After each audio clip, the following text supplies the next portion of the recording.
कि मैंने एक पाक नेशनल से शादी की। प्राइम मिनिस्टर साहब से और होम मिनिस्टर साहब से मैं अपील करता हूँ, मेरे साथ जस्टिस होना चाहिए, इंसाफ होना चाहिए। पाकिस्तानी पत्नी को वीजा वैधता समाप्त होने के बावजूद अपने घर में शरण देने के आरोप में सीआरपीएफ ने अपने जवान को बर्खास्त कर दिया है। आइए आपको सीधे जम्मू लिए चलते हैं, यहाँ ये जवान प्रेस वार्ता को संबोधित कर रहे हैं। बचपन में हमारी शादी तय कर दी गई। फिर मैंने सीआरपीएफ में ज्वाइनिंग की 2017 में। जब हमने शादी का सोचा तो मैंने 2022 के 31/12 को मैंने डिपार्टमेंट को इसके संबंध में लिखा, मैं ऐसे शादी करना चाहता हूँ और मेरी कज़न है। तो डिपार्टमेंट ने मेरी उस लेटर पे कुछ आपत्तियाँ लगाई। उन्होंने मेरे से मांगा कि शादी का कार्ड और शादी कौन सी जगह पे होनी वो और शादी की तिथि।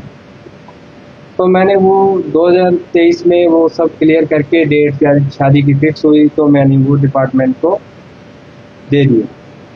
72 बटालियन सीआरपीएफ सुंदरबनी में मैंने वो आवेदन दिया। फिर वो मेरा आवेदन जो है डीआईजी रेंज हीरानगर के पास गया सीआरपीएफ। फिर उसके बाद वो आईजी सेक्टर सीआरपीएफ जम्मू के पास गया। तो उन्होंने कुछ और डॉक्यूमेंट मांगे मेरे से, जैसे सरपंच की डिक्लेरेशन अपने गांव की कि मेरी ये पहली शादी है और हमारे पारिवारिक संबंध है। सरपंच से और डिस्ट्रिक्ट डेवलपमेंट काउंसलर से और खुद मैंने एफिडेविट कोर्ट से और मेरे माता पिता ने अलग अलग एफिडेविट उसके साथ लगा के आईजी सेक्टर जम्मू में मैंने जमा करवाया। फिर उसके ऊपर जो मेरा लेटर है वो एसडीजी स्पेशल डीजे सीआरपीएफ जेके जोन के पास गया। फिर वहाँ से वो डायरेक्टेड सीआरपीएफ न्यू दिल्ली गया। वहाँ उस लेटर में कुछ समय लगा, 3-4-5 महीने का समय लगा। फिर उसके बाद 30/4/2024 को वहाँ से रिप्लाई आता, ऑर्डर आता है कि हमने एजेंसियों के जो भी उनके संबंधित होंगे उनके द्वारा हमने उनकी सलाह ली कि इस केस को वेरीफाई किया। फिर उसमें उन्होंने बताया कि एक गवर्नमेंट सर्वेंट जो होता है 1964 के धारा 21(3) के तहत सरकारी कर्मचारी को अपनी जब वो किसी विदेशी से शादी करता है तो उसको अपने विभाग को या सरकार को सूचित करना होता है, इंटीमेट करना होता है। तो इसमें साफ लिखा है कि पूरी जांच पड़ताल के बाद ये पाया गया कि प्रार्थी ने डिपार्टमेंट को सूचित कर दिया है। ये लिखा हुआ मैंने मार्क भी किया और नीचे ये मेंशन कर दिया कि इसमें एनओसी का कोई उल्लेख नहीं है, एनओसी का कोई प्रावधान नहीं है, सिर्फ सूचित करना होता है शादी के संबंध में। तो मैंने सूचित कर दिया, ये इसमें डायरेक्टेड के आर्डर में क्लियर है। मेरे फादर कैंसर से पीड़ित हैं, वो डिपार्टमेंट को पता है, डिपार्टमेंट के थ्रू उनका इलाज भी चला है। फिर उनकी तबीयत अचानक ख़राब हो जाती है तो हम दोनों परिवारों ने डिसाइड किया कि हम मैरिज कर लेते हैं, वीज़े में अभी टाइम लगेगा, हम शादी कर लेते हैं। तो 24/5/2024 को हमने वीडियो कॉन्फ्रेंस पे शादी करने का निर्णय लिया। तो सब लोग इकट्ठे भी हुए, काजी वगैरह भी आए दोनों तरफ से। तो लाइव टेलीकास्ट पे हमारी शादी हुई। शादी की तस्वीरें अपने विभाग को दी, शादी का ये ऑनलाइन वेडिंग का कार्ड से मैरिज सर्टिफिकेट ये मैंने सब अपनी 72 बटालियन के ज़रिए जमा करवाए। फिर उसके बाद मेरी वाइफ ने वीज़ा अप्लाई किया। तो 28 फरवरी 2025 को मेरी वाइफ को वीज़ा मिल गया था। वो विजिट वीज़े पे 15 दिन के विजिट वीज़े पे भारत आई। आने के बाद हमने 1 तारीख को 28 की रात में वो घर पहुंची। एक को हमने सुबह एफआरओ जम्मू में अपनी जो रिपोर्ट करनी होती है, कोई फॉरेनर जब आता है तो एफआरओ में रिपोर्ट करना होता है, तो हमने वो प्रॉपर वहाँ पे रिपोर्ट किया।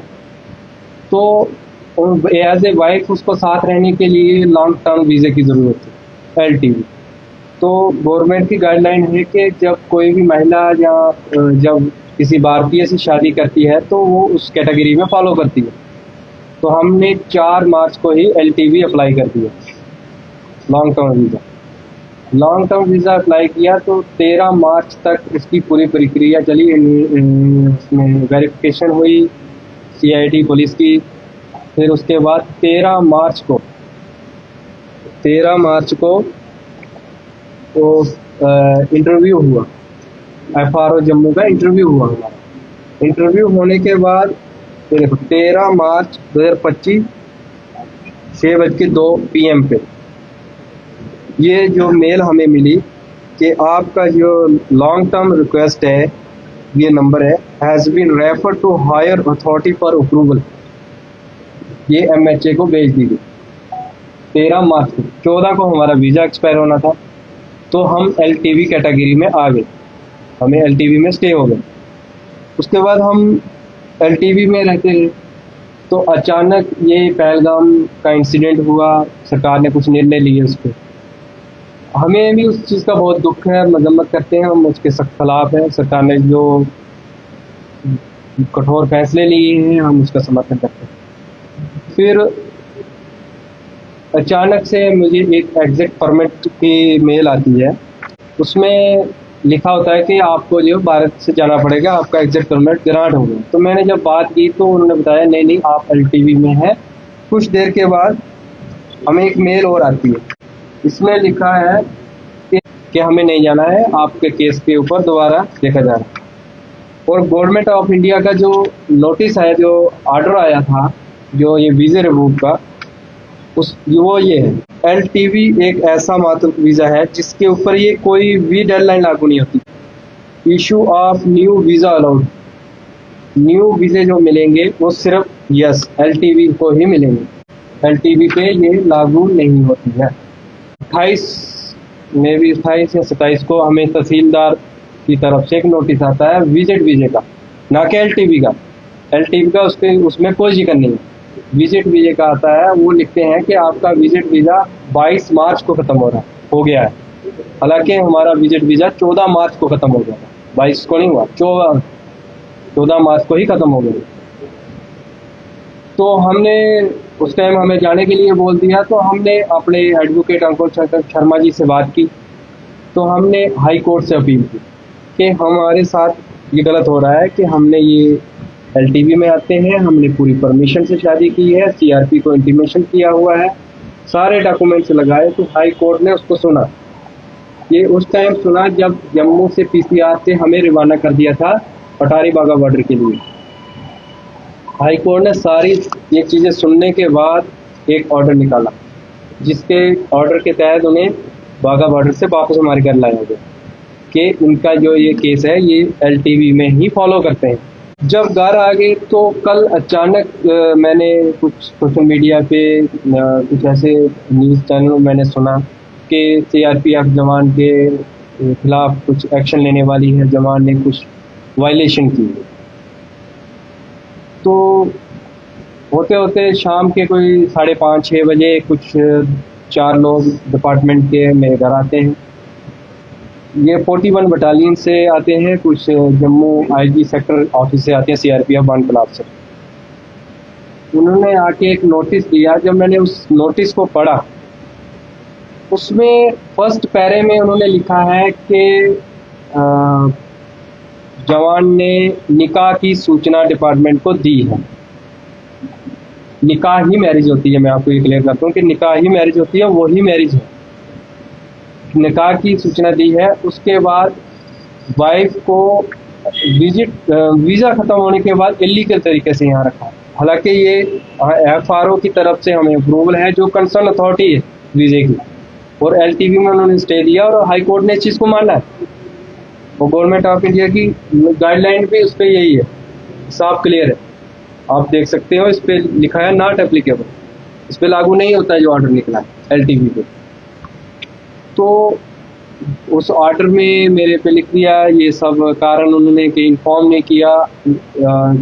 हालांकि मैंने जब मेरी वाइफ यहाँ आई, मेरे पास अभी भी प्रूफ है, व्हाट्सएप में है। मैंने 72 बटालियन में विजिट वीज़े की कापियाँ, अपने निकाह सर्टिफिकेट, ये फ़ोटो, ये सब चीज़ें मैंने 72 बटालियन में भी जमा किए। अपने 72 बटालियन को LTV के लिए बता दिया कि मैंने LTV में स्टे कर रही है मेरी वाइफ। बुलाया गया डिप्टी कमांडेंट की तरफ से, तो मुझे बोला गया कि आपको ट्रांसफ़र कर दिया गया है 41 बटालियन भोपाल मध्य प्रदेश में।